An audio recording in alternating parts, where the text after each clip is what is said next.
Okay student, तो कल हमने बेसिक डिस्कशन किया था, डीएनए का इंट्रोडक्शन देखा था हमने कल के लेक्चर में, और उसमें हमने डीएनए की बेसिक प्रॉपर्टीज को देखा।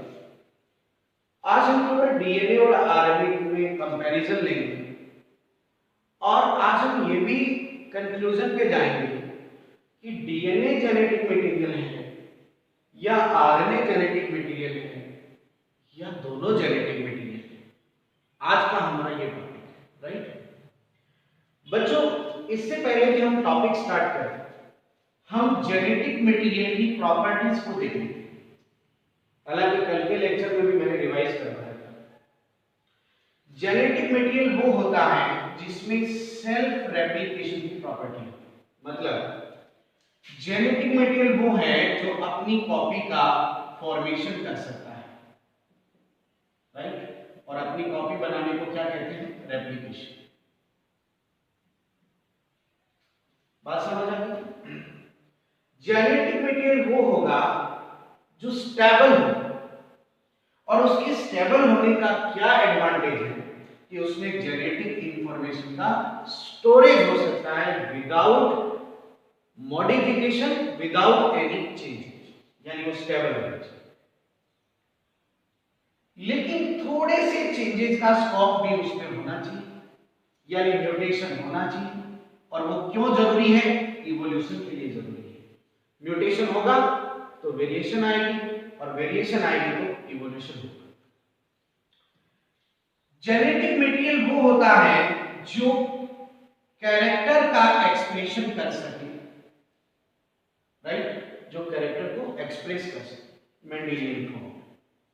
So these are the property of genetic material we discussed already in our previous lecture. Yes. आज हमें इन प्रॉपर्टीज को बेस मानते हुए ये कंक्लूजन लेना है कि जेनेटिक मटेरियल डीएनए है या जेनेटिक मटेरियल आरएनए है। Is that clear? इस कंक्लूजन पर जाने से पहले हम ये जान लेते हैं कि डीएनए की क्या प्रॉपर्टी है और आरएनए की क्या प्रॉपर्टी है। अगर बच्चों हम डीएनए की बात करें तो डीएनए ज्यादा स्टेबल होता है, more stable as compare RNA, यानी डीएनए ज्यादा स्टेबल है और आरएनए लेस स्टेबल है। Is that clear? डीएनए ज्यादा स्टेबल क्यों है और आरएनए लेस स्टेबल क्यों है? इसका क्या कारण है? इसका कारण है कि बच्चों अगर आप आरएनए की बात करो तो आरएनए में राइबोज शुगर होती है, आपको पता है, करेक्ट। और राइबोज शुगर की अगर हम स्ट्रक्चर डिजाइन करें तो पेंटोज शुगर है ये 5 कार्बन की, तो कार्बन 1 2 3 4 और ये 5, 1 2 3 4 5, ये 5 कार्बन।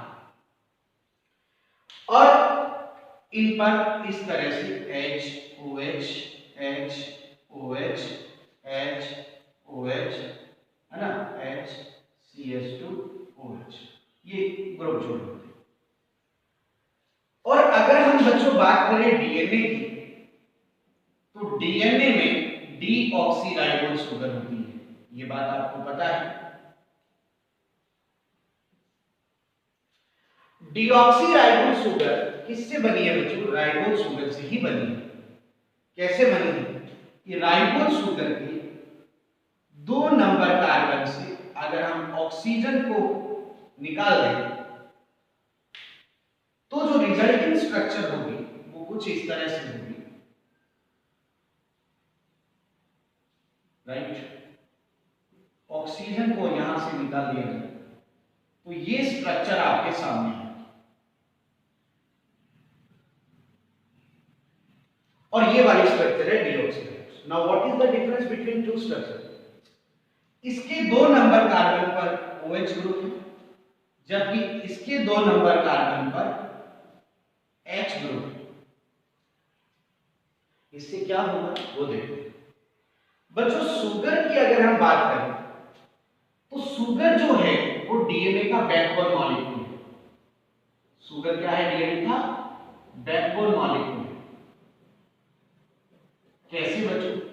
इसको भी बताते हैं कि अगर हम डीएनए किसका बना होता है, न्यूक्लियोटाइड का, और अगर हम न्यूक्लियोटाइड की बात करें तो ये शुगर है। शुगर के 1 नंबर कार्बन से नाइट्रोजन बेस जुड़ता है, शुगर के 5 नंबर और 3 नंबर कार्बन से फॉस्फेट जुड़ता है। यानी नाइट्रोजन बेस भी शुगर से बाइंड होगा, फॉस्फोरिक एसिड भी शुगर से बाइंड होगा, तो sugar is a backbone molecule of the DNA, you can say nucleic acid. अब देखिए जरा बच्चों कि शुगर जो है उसके 1 नंबर कार्बन से बाइंड हो गया नाइट्रोजन बेस, करेक्ट।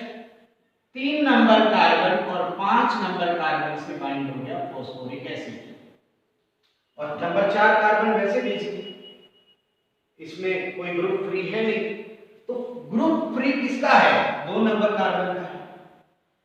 समझ गए बात है ना, 1 बीजी हो गया है, 3 बीजी है, 5 बीजी है, करेक्ट। तो फ्री तो 2 रहेगा ना, तो मुद्दा जो बनेगा वो 2 नंबर कार्बन बनेगा।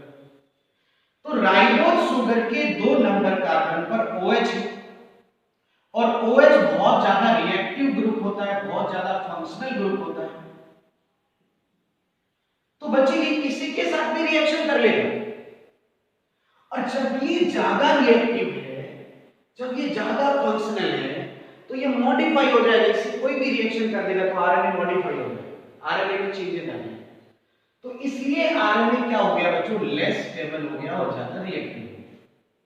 और कारण क्या था, the presence of ribose sugar, and in ribose sugar the presence of OH group, right.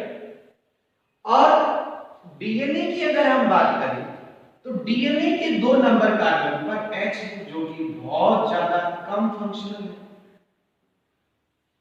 Very less monoclonal. तो ये किसी से रिएक्ट नहीं होगा, किसी से फंक्शन नहीं करेगा, तो ये मॉडिफाई नहीं होगा, मतलब ये लेस रिएक्टिव हो गया और मोर स्टेबल हो गया।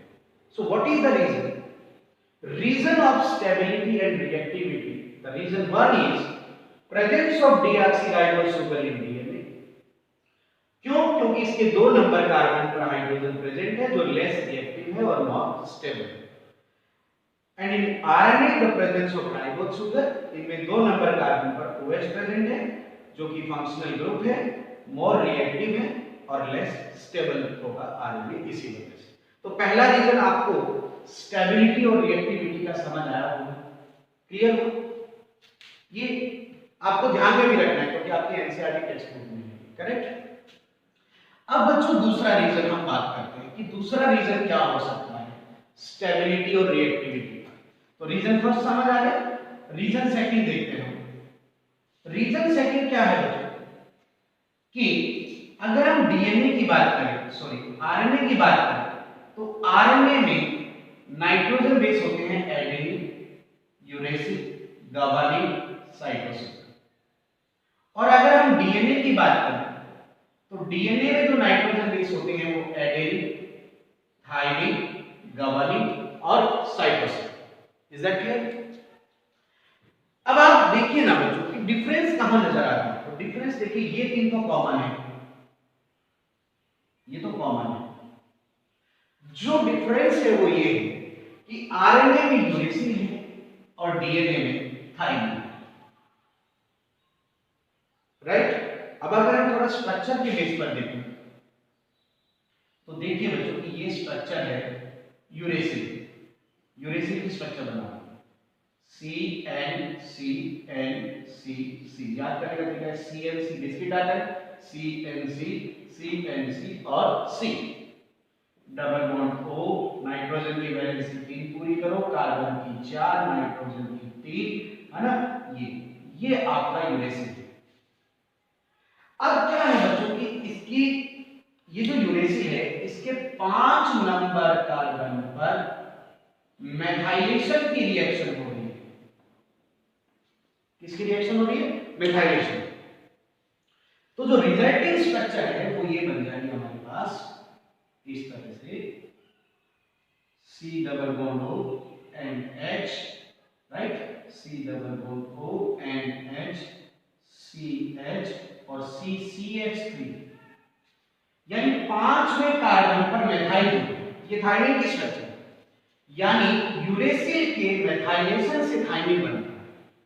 यानी बच्चों मैं आपको यहां पे समझाता हूं कि यूरेसिल का अगर मेथाइलेशन हो जाए यानी इस पर मेथाइल ग्रुप जुड़ जाता है तो फॉर्मेशन होता है थाइमिन का। करेक्ट? समझ आया इतना? यानी थाइमिन का मैं नाम लिख सकता हूं 5 मेथाइल यूरेसिल। ये ध्यान रखना, एनसीईआरटी में लिखा गया और एक दो बार कॉम्पिटिटिव एग्जाम में पूछा भी गया है ना। ये थाइमिन का यही नेम होगा ना, थाइमिन का नेम क्या हो जाएगा 5 मेथाइल यूरेसिल, बाकी तो सेम है। अब बेटा जो थाइमिन की जो प्रेजेंस है उस पे मेथाइल ग्रुप है, जबकि यूरेसिल में मेथाइल ग्रुप नहीं है, तो थाइमिन जो होता है वो ज्यादा स्टेबिलिटी देता है, राइट? इससे स्टेबिलिटी क्या हो जाएगी? तो डीएनए में थाइमिन की प्रेजेंस है इसलिए वो ज्यादा स्टेबल है, और आरएनए में यूरेसिल है इसलिए वो लेस स्टेबल है। तो दो रीजन आपको देने हैं बच्चों। आरएनए के लेस स्टेबल होने का सेकंड रीजन है इसमें यूरेसिल होना, और डीएनए का ज्यादा स्टेबल होने का सेकंड रीजन है इसमें थाइमिन की प्रेजेंस होना। Is that clear? और पहला रीजन शुगर का था। करेक्ट? तो बच्चों अब तक हमारे दोनों पॉइंट आपको समझ आए होंगे कि डीएनए मोर स्टेबल है, लेस रिएक्टिव है, आरएनए लेस स्टेबल और मोर रिएक्टिव। कारण में पता चलता है। अब आप देखिए कि डीएनए जब ज्यादा स्टेबल है तो फिर इसमें म्यूटेशन का चांस क्या होगा? कम होगा, क्योंकि इसमें चेंजेस की प्रोबेबिलिटी कम है।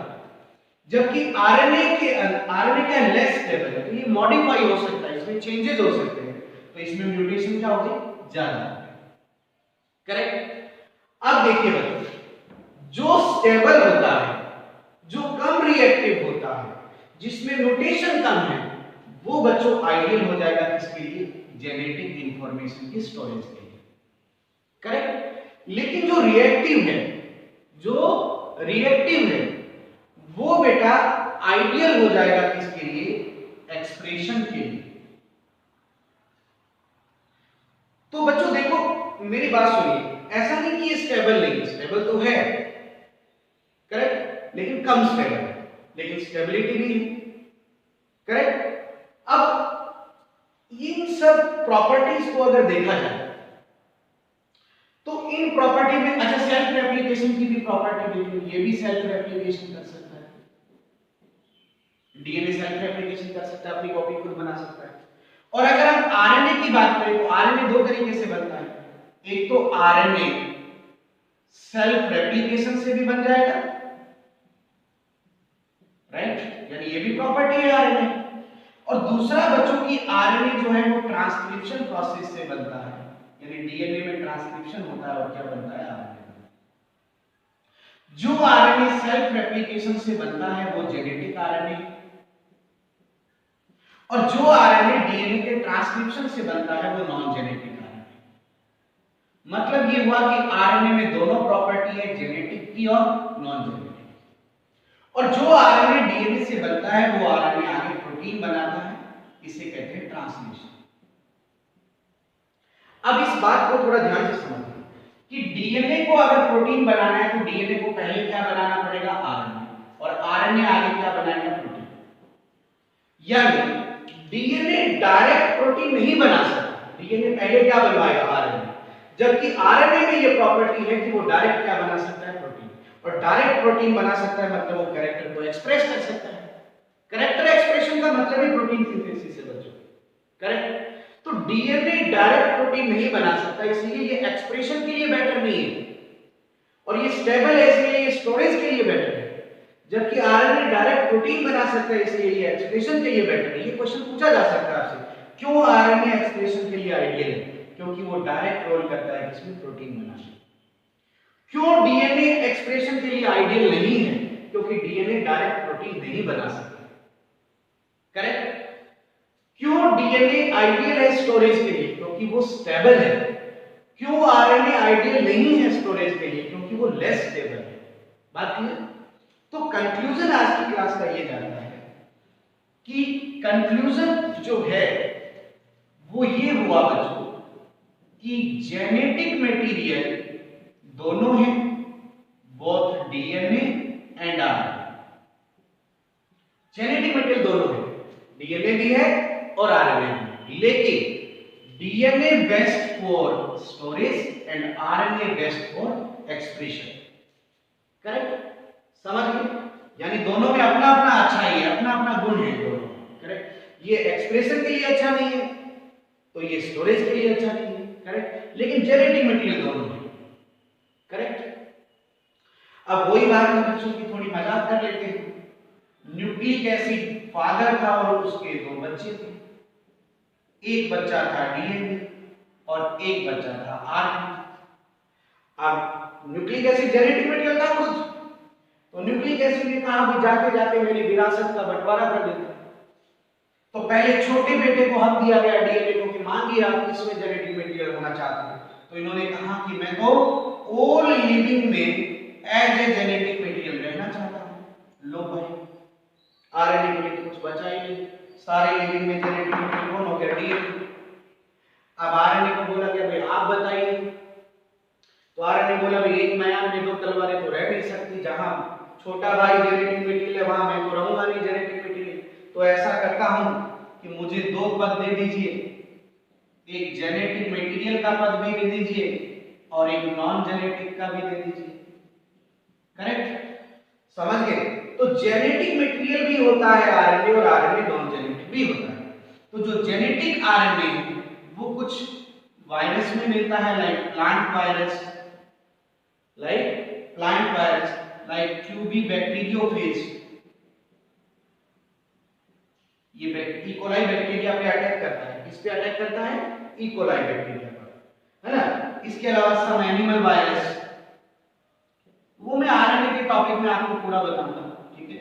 और प्लांट वायरस में आप एग्जांपल ले सकते हो tobacco mosaic virus, TMV, tumour virus, है ना। एनिमल वायरस के भी बहुत सारे एग्जांपल है, reo virus, retro virus, influenza virus, polio virus.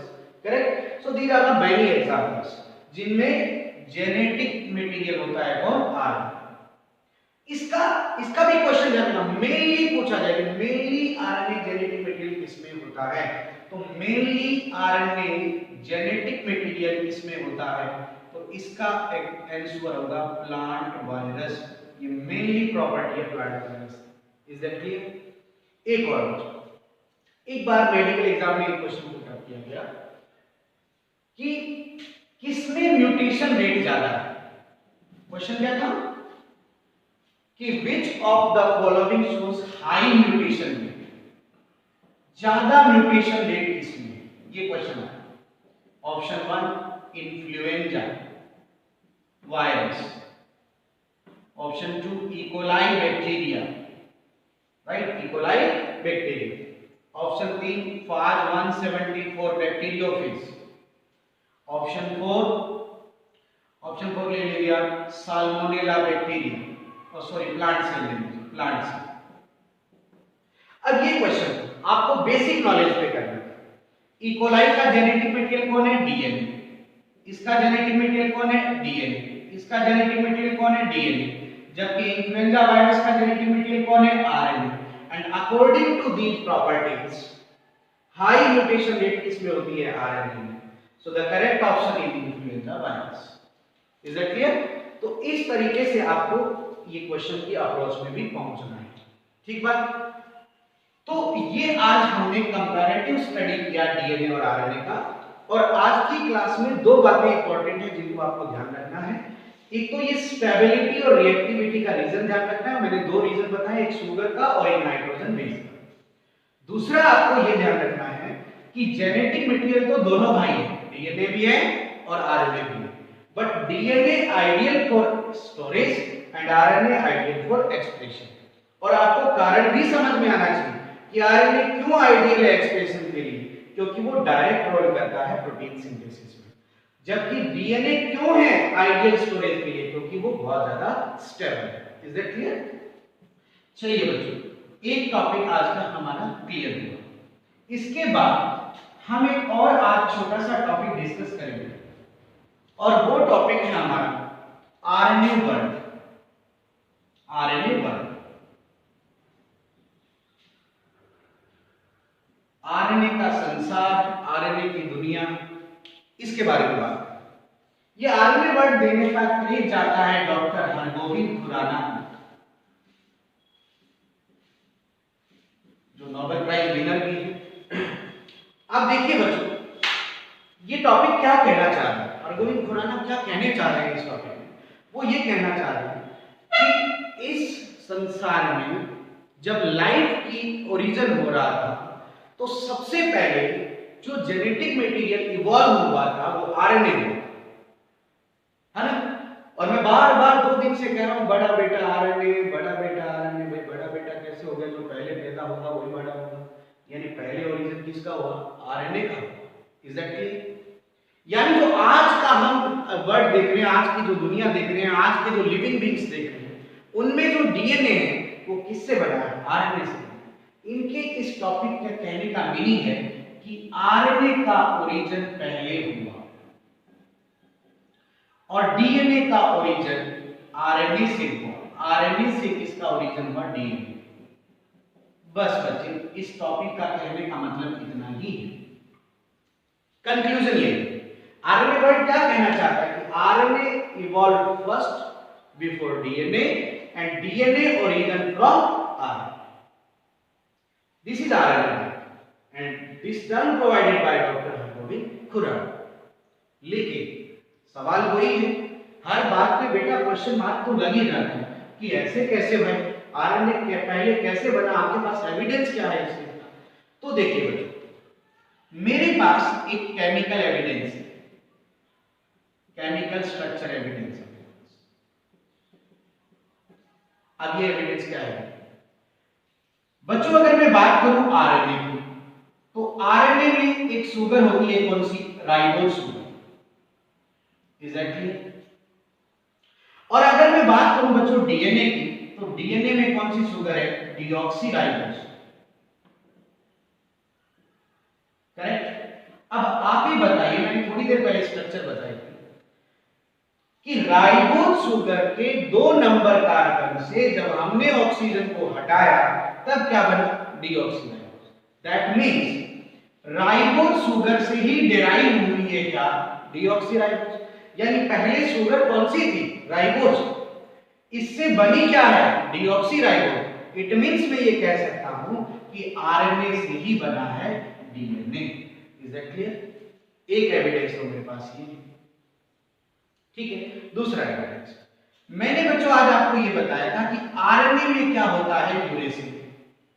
RNA में क्या होता है? यूरेसिल। और डीएनए में क्या होता है बच्चों? डीएनए में होता है थायमिन। करेक्ट? और आज मैंने आपको ये बताया था कि यूरेसिल का जब मेथाइलेशन होता है तो थायमिन बनता है, यानी यूरेसिल के साथ मेथाइल ग्रुप जोड़ते हैं तो थायमिन बनता है। और थायमिन का नाम भी दिया था ना मैंने आपको, 5 मेथाइल यूरेसिल। आईयूपीएस नेम दिया था ना मैंने आपको। तो बच्चों यूरेसिल से ही डिराइव हुआ है क्या?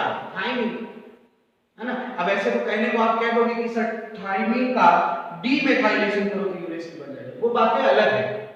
लेकिन अगर हम एक मॉलिक्यूल की ओरिजिन के नेचर के बेस पर जाए तो यूरेसिल की प्रोसेसिंग हुई, इसके साथ मेथाइल ग्रुप जुड़ा तो ये थायमिन बना।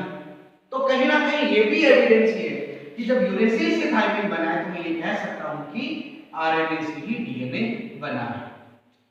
So that is the evidence on the basis of chemical structure. तो ये एविडेंस ये प्रूव करता है कि आरएनए पहले बना है और आरएनए से ही डीएनए बना है। करेक्ट? चलिए, आपको डाउट है, आप कहते हैं नहीं सर ऐसा नहीं होगा सर, थायमिन से भी तो ये बन सकता है। खैर ठीक है आपकी बात। तो अब हम दूसरा एविडेंस ले लेते हैं। अब हम एक ऐसा एविडेंस लेते हैं जो हम इवोल्यूशन बेस्ड ही देते हैं, इवोल्यूशन बेस्ड ही लेते हैं। अब ये देखिए बच्चों कि फर्स्ट जो लिविंग मटेरियल इस अर्थ पे बना था, लाइक प्रोटोसेल जो बनी थी, सॉरी कोजरवेट, प्रोटोसेल, ये जो आपने पढ़ा है इवोल्यूशन के अंदर, तो जो फर्स्ट लिविंग था, फर्स्ट लिविंग मटेरियल जो था, उसके लिए 2 चीजों की जरूरत थी। क्या चीजों की जरूरत थी? कि एक तो उसमें ऐसा जेनेटिक मटेरियल होना चाहिए जो सेल्फ रेप्लिकेशन कर सके, ऐसा जेनेटिक मटेरियल होना चाहिए जो सेल्फ रेप्लिकेशन कर सके, और एक ऐसा मटेरियल होना चाहिए जो कैटालिस्ट भी हो, यानी कैटालिस्ट का फंक्शन भी कर सके। अब आप बताइए कि अगर मैं मान लूं कि पहले लिविंग मटेरियल में डीएनए था, तो डीएनए कॉपी तो बना सकता है, नो डाउट, लेकिन डीएनए लेस रिएक्टिव होता है, you know very well, so DNA catalyst का काम नहीं करेगा। जबकि अगर मैं आरएनए की बात करूं तो आरएनए रेप्लिकेशन भी कर सकता है और आरएनए कैटालिस्ट का फंक्शन भी कर सकता है। समझ आ गया? राइबोजाइम का नाम सुना है ना आपने? Ribozyme is a biocatalyst. तो आरएनए कैटालिस्ट का फंक्शन भी कर रहा है और आरएनए रेप्लिकेशन भी कर रहा है। ये दोनों प्रॉपर्टी क्या डीएनए में थी? बिल्कुल नहीं। ये दोनों प्रॉपर्टी किसमें है? आरएनए में। सो वी कैन से कि फर्स्ट लिविंग मटेरियल का जो जीएम था, बोले तो जेनेटिक मटेरियल था, वो कौन था? आरएनए था, राइट?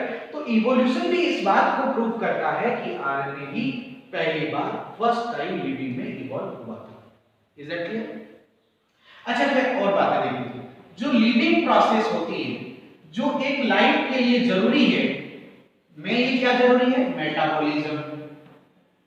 और क्या जरूरी है? ट्रांसलेशन, प्रोटीन सिंथेसिस, है ना, और एक स्प्लाइसिंग जो कि कैटालिस्ट एक्टिविटी है, करेक्ट? तो ये सारी जो मैकेनिज्म है, ये करने के लिए हमें कैटालिस्ट की जरूरत है, हमें एक फंक्शनल मॉलिक्यूल की जरूरत है, और वो फंक्शनल मॉलिक्यूल डीएनए नहीं हो सकता क्योंकि डीएनए लेस रिएक्टिव है। तो ये सब करने के लिए कौन जरूरी है? आरएनए। तो लाइफ प्रोसेस के लिए जिस मॉलिक्यूल की जरूरत थी उसके लिए डीएनए सूटेबल नहीं था, उसके लिए सूटेबल कौन था? RNA.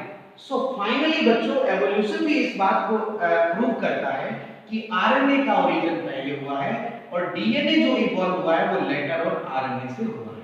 That is RNA world, very simple, है ना? तो आपको इतना बताने कि RNA world term provided by doctor Hargobind Khorana, और इसका मतलब है कि आरएनए का ओरिजिन पहले हुआ और आरएनए से ही डीएनए बना। Is that clear? इसके लिए आपको दो एविडेंस दे देने हैं, एक केमिकल स्ट्रक्चर बेस्ड और एक इवोल्यूशन बेस्ड, करेक्ट? तो ये आपका एक छोटा सा टॉपिक हो जाता है आरएनए वर्ड। ठीक, चलिए बच्चों, अब एक ऐसा दौर आ गया है जिसमें हमें ये प्रूव करना है कि जेनेटिक मटेरियल कौन है। ठीक है, अब क्या था कि मेंडल ने अपनी जेनेटिक्स में, मॉर्गन ने, ठीक है, सटन एंड बॉबेरी ने एक नैरो आइडिया दे दिया था कि इनहेरिटेंस कौन करता है? Chromosome, inheritance by chromosome. ये मेंडेलियन जेनेटिक्स में हो चुका था, लेकिन ये एक नैरो आइडिया था जिसका कोई एविडेंस नहीं था, जिसकी कोई बायोकेमिकल एविडेंस नहीं था, आप यूं बोलिए, जिसका कोई मॉलिक्यूलर बेसिस पर एविडेंस नहीं था, राइट? अच्छा, एक और एक इंटरेस्टिंग बात है कि जो मेंडल की डिस्कवरी चल रही थी, सिमिलर टाइम पर डीएनए का ही डिस्कवरी चल रहा था, लेकिन बहुत डिले हो गया इस समय आते आते कि हम ये बता पाए कि डीएनए ही जो है इनहेरिटेंस का मॉलिक्यूलर बेस है। बहुत टाइम लग गया इसे। ये एनसीईआरटी में डाटा दिया कि 1926 में आकर एक क्वेश्चन अराइज हुआ कि भाई अब फाइनली ये बताएं कि जेनेटिक मटेरियल का, सॉरी, हेरेडिटी का मॉलिक्यूलर बेसिस है क्या? ठीक है ना? तो 1926 पर ये क्वेश्चन बड़ा पीक पॉइंट पर था। हर एक बायोलॉजिस्ट के मन में ये क्वेश्चन था जो इनहेरिटेंस से बिलोंग करते थे।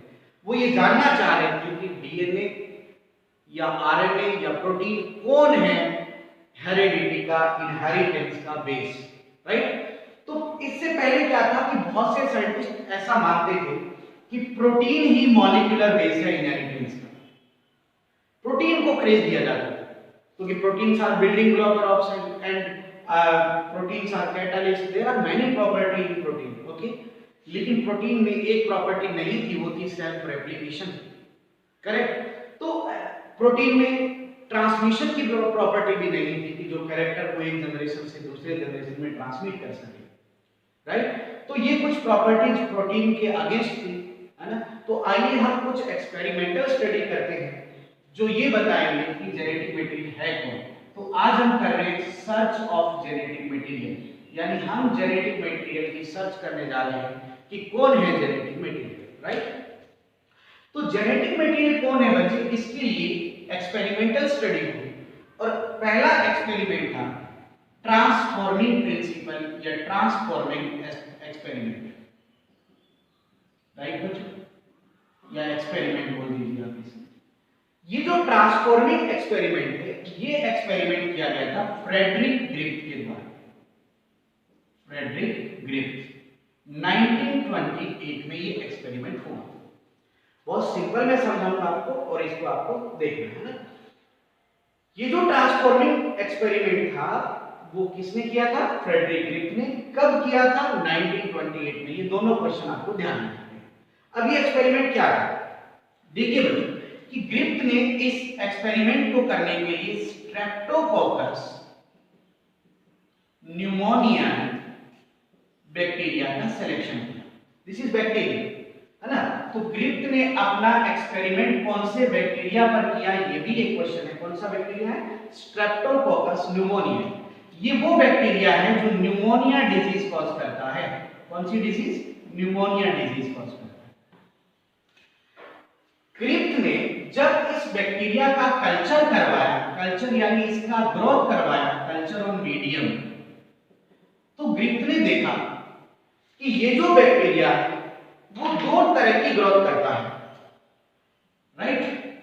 इस बैक्टीरिया में कि जब कल्चर प्रोसेस करवाई गई तो ये देखा गया कि इस बैक्टीरिया की कुछ स्मूथ शाइनी कॉलोनी मिली और कुछ रफ कॉलोनी में। कॉलोनी, बैक्टीरिया कॉलोनी में ग्रोथ करता है ना, ग्रुप में ग्रोथ करता है। तो जो स्मूथ कॉलोनी थी उनको ग्रिफ्थ ने बोला एस स्ट्रेन, एस बोले तो स्मूथ, और जो रफ थी इनको बोला गया बच्चों R strain. R means rough. Is that clear? So बच्चों स्ट्रेप्टोकोकस बैक्टीरिया के दो टाइप के स्ट्रेन मतलब वैरायटी मतलब टाइप, एक एस टाइप और एक आर टाइप। एस बोले तो स्मूथ और आर बोले तो रफ। अब आप कहोगे सर ये क्या है स्मूथ और क्या है रफ, तो देखिए बच्चों बैक्टीरिया की स्ट्रक्चर आपने 11th में पढ़ी थी। बैक्टीरिया के बाहर ये सेल वॉल है जो रफ होती है, सेल वॉल आपको पता है। फिर ये सीएम आ जाएगी बेटा, सेल मेम्ब्रेन। सीएम बोले तो सेल मेम्ब्रेन। अब कुछ ऐसे बैक्टीरिया हैं जिनका आउटर कोट केवल सेल वॉल है, तो ये बाहर से क्या नजर आएगा, रफ नजर आएगा, है ना, क्लियर। और जो स्मूथ वाले बैक्टीरिया हैं इनमें क्या होता है कि जो सेल वॉल है इसके बाहर म्यूसिलेज की या जिलेटिन की लेयर होती है। इस तरह से ये म्यूसिलेज की लेयर जिसको कैप्सूल कहा जाता है या जिलेटिन की लेयर, कैप्सूल। यानी बच्चों जो एस स्ट्रेन है उनमें कैप्सूल प्रेजेंट है। बोलिए ना बच्चों क्या प्रेजेंट है, कैप्सूल। यानी एस स्ट्रेन का जो डीएनए है उसमें ऐसे जीन हैं जो कैप्सूल बनाते हैं। अब कैप्सूल क्या होता है बच्चों, हार्ड कोट होता है जो बैक्टीरिया को डिफेंस देता है हमारी इम्यूनिटी के अगेंस्ट। मतलब ये बैक्टीरिया अगर हमारी बॉडी में अटैक करता है या किसी लिविंग की बॉडी में अटैक करता है तो इसमें कैप्सूल होने की वजह से ये रेजिस्टेंस है, ये आसानी से डैमेज नहीं होगा। और जब ये आसानी से डैमेज नहीं होगा तो ये पैथोजेनिक होगा, ये हमें डिजीज कॉज करेगा, मतलब ये वायरुलेंट होगा, करेक्ट। तो एस स्ट्रेन में कैप्सूल है। कैप्सूल क्यों है, क्योंकि उसके डीएनए में ऐसे जीन्स हैं जिन्होंने इस कैप्सूल का फॉर्मेशन किया है। और कैप्सूल होने की वजह से ये पैथोजेनिक हो जाता है, वायरुलेंट हो जाता है, हमें डिजीज करता है, यानी pneumonia disease caused by S strain. अब देखिए बच्चों कि जो बैक्टीरिया जिनके ऊपर ये कैप्सूल नहीं है, ये कैप्सूल नहीं है, अब आप बताइए कि जब कैप्सूल नहीं है तो फिर इनकी आउटर मोस्ट लेयर क्या हो जाएगी बच्चों, सेल वॉल। और सेल वॉल क्या है, रफ। तो इसका मतलब कि इनमें कैप्सूल नहीं है, यानी कैप्सूल एब्सेंट है। और कैप्सूल एब्सेंट होने की वजह से ये रेजिस्टेंट नहीं होंगे। ये जैसे ही हमारी बॉडी में या किसी लिविंग की बॉडी में अटैक करेंगे तो उनका जो डिफेंस है, जो उनका इम्यून सिस्टम है, वो इसके अगेंस्ट एक्शन लेगा और ये डैमेज हो जाएगा। मतलब ये नॉन पैथोजेनिक रहेगा और बेटा ये ए वायलेंट हो जाएगा। करेक्ट? समझ आई बात अच्छे से? अब सवाल आपका वही है कि इसमें कैप्सूल क्यों नहीं है। तो इसमें कैप्सूल क्यों नहीं है? क्योंकि इसके डीएनए में वो जीन ही नहीं है जो कैप्सूल बनाए, है ना। तो कैप्सूल का सिंथेसिस होना या ना होना डिपेंड ऑन जीन, राइट। तो बच्चों थोड़ा सा हम कंक्लूजन करते हैं बात को। Transforming principle experiment given by Frederick Griffith in 1928। इन्होंने जो अपना एक्सपेरिमेंट किया था वो स्ट्रेप्टोकोकस न्यूमोनियाई पर किया था और ये वो बैक्टीरिया है जो न्यूमोनिया डिजीज कॉज करता है। जब ग्रिफ्थ ने इनका कल्चर करवाया मीडियम में तो ग्रिफ्थ को दो तरह की सेल्स नजर आए, कुछ एस और कुछ आर। एस वो होती है जिनमें कैप्सूल होता है तो ये पैथोजेनिक होगी और वायलेंट होगी, और आर वो है जिनमें कैप्सूल नहीं है तो ये नॉन पैथोजेनिक यानी ए वायलेंट रहेंगे, राइट। ये बेसिक बात समझ आई। चलिए अब एक्सपेरिमेंट स्टार्ट करते हैं। एक्सपेरिमेंट बहुत सिंपल है। ग्रिफ्थ ने क्या किया बच्चे, एक माइस लिया, बेटा हर काम में बेचारे माइस मारे गए थे ना, तो क्या लिया बताइए, माइस। अब इस माइस को इन्होंने इंजेक्ट करवा दिया है आर सेकंड से। इनके भी टाइप थे बेटा, ये आर सेकंड था और ये एस थर्ड था, राइट। तो माइस में इंजेक्ट करवा दिया है आर सेकंड। तो अब मुझे आप ये बताइए कि ग्रिफ्थ ने जो रिजल्ट देखा वो ये देखा कि ऑल माइस अलाइव, कोई नहीं मरा। मरेगा भी भला क्यों? क्योंकि इंजेक्ट क्या करवाया है, आर सेकंड, और आर सेकंड क्या होता है, ए वायलेंट, बोले तो नॉन पैथोजेनिक। तो भैया डिजीज ही नहीं होगी तो माइस तो सारे जिंदा रहेंगे, करेक्ट। चलिए पहला काम समझ आया।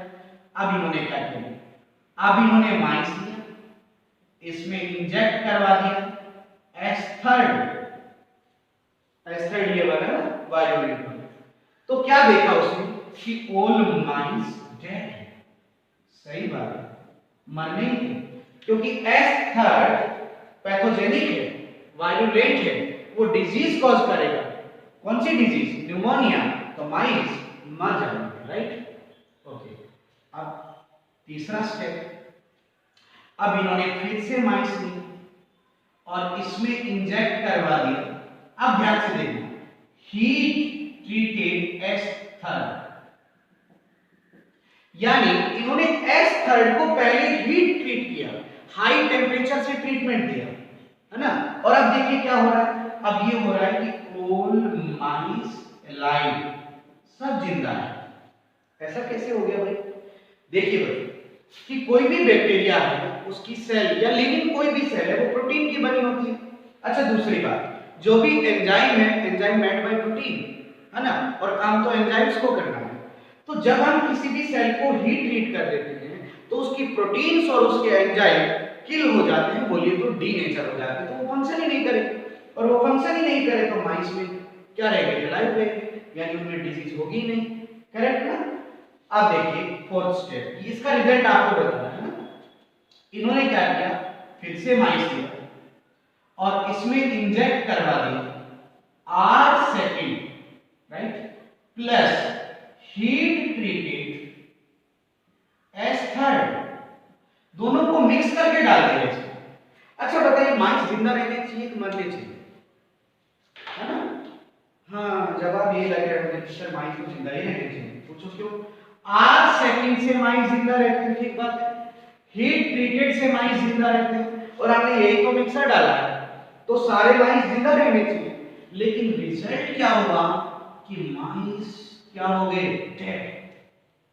ये ग्रिफ्थ के लिए सरप्राइजिंग था कि भाई हाउ इज दैट पॉसिबल, ये कैसे हो गया, ये तो होना ही नहीं था, क्योंकि आर सेकंड भी नहीं मारता और हीट ट्रीटेड एस थर्ड भी नहीं मारता, तो फिर मरे कैसे माइस। तो इस चीज की ग्रिफ्थ ने स्टडी की और फिर कंक्लूजन दिया। तो आइए देखते हैं कि ये क्यों संभव हो गया। तो देखो इसको, बच्चों जब हम एस थर्ड को हीट ट्रीट करेंगे तो क्या होगा? प्रोटीन, एंजाइम, ये सब डीनेचर हो जाएगा, बिल्कुल सही बात है ना, डैमेज हो जाएगा।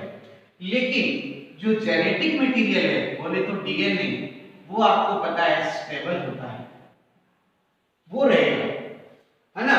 लेकिन वही बात है कि उसको फंक्शन करने के लिए मौका ही नहीं मिला। अभी सैली मर गई है, फंक्शन कहां से करेगी? तो अनाथ हो गया है, समझ आ रही है, तो काम कैसे करेगा? आज मैं यहाँ पर क्लास में पढ़ा रहा हूँ, आप मेरी इज्जत कर रहे हो, यही मैं गली में पढ़ा हूँ तो लोग 4-5 लगा दे मेरे, बोलो है कि नहीं? तो सेम वही बात है कि अब डीएनए को फंक्शन करने की जगह ही नहीं मिल रही, तो डीएनए काम कैसे करेगा? तो जो कि यहाँ पर एंजाइम डीनेचर हो गए थे, इसलिए डीएनए अपना इफेक्ट शो नहीं कर पाया था। हालांकि डीएनए नहीं डैमेज हुआ है, डीएनए स्टेबल है, ठीक है ना, इसलिए माइस जिंदा है। अब देखिए कि अब हमने क्या लिया, आर सेकंड और एस थर्ड का मिक्सर लिया। तो आपको कल्पना करनी है ना, मैं वैसे इमेजिनेशन से देखो, एस थर्ड का डीएनए अभी बाकी है, वो तो स्टेबल है, और आर सेकंड की पूरी सेल अभी बाकी है ना, ये तो नॉर्मल है ना आर सेकंड, ये आर सेकंड का डीएनए, राइट। तो जब हम इसका मिक्सर लेंगे तो रिजल्ट क्या होगा? रिजल्ट ये होगा कि बेटा ये आर सेकंड का डीएनए है और एस थर्ड का डीएनए इसमें एंटर करेगा, राइट। ये एस थर्ड का डीएनए वो आर सेकंड में एंटर करेगा, है ना। अब क्या होगा कि एस थर्ड के डीएनए में ऐसे जीन हैं जो कैप्सूल बना सकते हैं, यानी एस स्ट्रेन में कैप्सूल होता है, क्यों होता है? क्योंकि उसमें जीन है। तो अब क्या होगा बेटा कि रिजल्टिंग ये होगा कि जो आर सेल थी ना हमारी, ये कौन सी सेल थी? आर, यानी आर यानी रव, लेकिन अब इसके ऊपर क्या बन जाएगा? कैप्सूल बन जाएगा। अब इसके ऊपर क्या बन जाएगा? कैप्सूल, ये कैप्सूल बन जाएगा। तो now R second cell transformed हो गई है इन एस थर्ड, यानी आर सेकंड एस थर्ड की तरह बन गई है। एस मतलब स्मूथ बन गई है, क्योंकि उस पर क्या बन गया है? कैप्सूल बन गया है। समझ गए ये बात कैसे हुई? देखो कि एस थर्ड डीएनए ट्रांसफॉर्म कर देता है किसको? आर सेकंड को, किसके अंदर? एस थर्ड में, यानी एस थर्ड का डीएनए आर सेकंड में एंटर हो जाता है और एंटर होकर इसके चारों तरफ कैप्सूल बना देगा, क्योंकि उसमें जीन है। तो अब आर सेल थोड़ी रहेगी, ये रब थोड़ी रहेगी, अब ये कैसी सेल हो जाएगी? एस थर्ड टाइप की हो जाएगी, यानी स्मूथ हो जाएगी। तो माइस के मरने का क्या कारण था कि जब हमने ये मिक्सर लिया तो आर सेकंड क्या हो चुकी है? ट्रांसफॉर्म्ड हो गई है, किसमें? एस थर्ड में। किसके द्वारा? एस थर्ड के डीएनए के द्वारा। बात समझ आ गई एकदम अच्छे से? सो ग्रिफ्थ ने यहां पर डीएनए को ट्रांसफॉर्मिंग एजेंट बोल दिया था कि जो एक सेल से दूसरे सेल को ट्रांसफॉर्म कर रहा है वो कौन है? डीएनए है। लेकिन इनकी एक कमी रह गई थी बच्चों, इनके एक्सपेरिमेंट की एक बहुत बड़ी कमी थी, वो थी कि ये इसका कोई भी बायोकेमिकल एविडेंस नहीं दे पाए, बायोकेमिकल एविडेंस नहीं दे पाए। क्लियर? इनके पास बायोकेमिकल एविडेंस, एनसीईआरटी में इस एक्सपेरिमेंट की आखिरी लाइन में ये लिखा हुआ है कि ग्रिफ्थ के एक्सपेरिमेंट की एक कमी थी कि वो इसका बायोकेमिकल एविडेंस प्रोवाइड नहीं करवा पाए, है ना। मैं समझा रहा हूं तो आपको लग रहा है कि डीएनए ये सब, लेकिन ग्रिफ्थ इस तरह से इस चीज को रिप्रेजेंट नहीं कर पाया। Is that clear? तो ये एक्सपेरिमेंट पूरा समझ आया? अब बताएंगे आपको कि ग्रिफ्थ ने कौन सा बैक्टीरिया लिया? स्ट्रेप्टोकोकस न्यूमोनिया, है ना। ट्रांसफॉर्मिंग एजेंट किसने बोला डीएनए को? ग्रिफ्थ ने, करेक्ट। इस एक्सपेरिमेंट की क्या कमी थी कि इसका कोई बायोकेमिकल एविडेंस नहीं था। दूसरी बात, बायोकेमिकल स्टडी नहीं थी, आप ये बोल सकते हैं। अच्छा, किसने किसको मॉडिफाई कर दिया?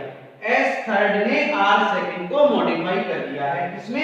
एस थर्ड में, यानी इसने अपने रंग में रंग लिया है किसको? आर को। समझ आ गई ये बात? जो ताकतवर होता है वो दूसरे को अपने अंदर समा लेता है, तो एस ने आर को भी अपने अंदर समा लिया है। बात समझ आ गई ये चीज? तो ये पूरा एक्सपेरिमेंट है। लेकिन बच्चों ये टॉपिक हमारा पूरा नहीं होता है, इसके अभी, क्योंकि हम अभी तो सर्च ही नहीं कर पाएंगे जेनेटिक मटेरियल कौन है। तो जो लेटर और हमारे दो और एक्सपेरिमेंट है वो हम हमारी नेक्स्ट क्लास में करेंगे। आज के लिए इतना काफी है। नोट्स आपको सेंड कर दिए जाएंगे, आप पढ़ लेना, कोई डाउट हो तो पूछ लेना। Thank you very much.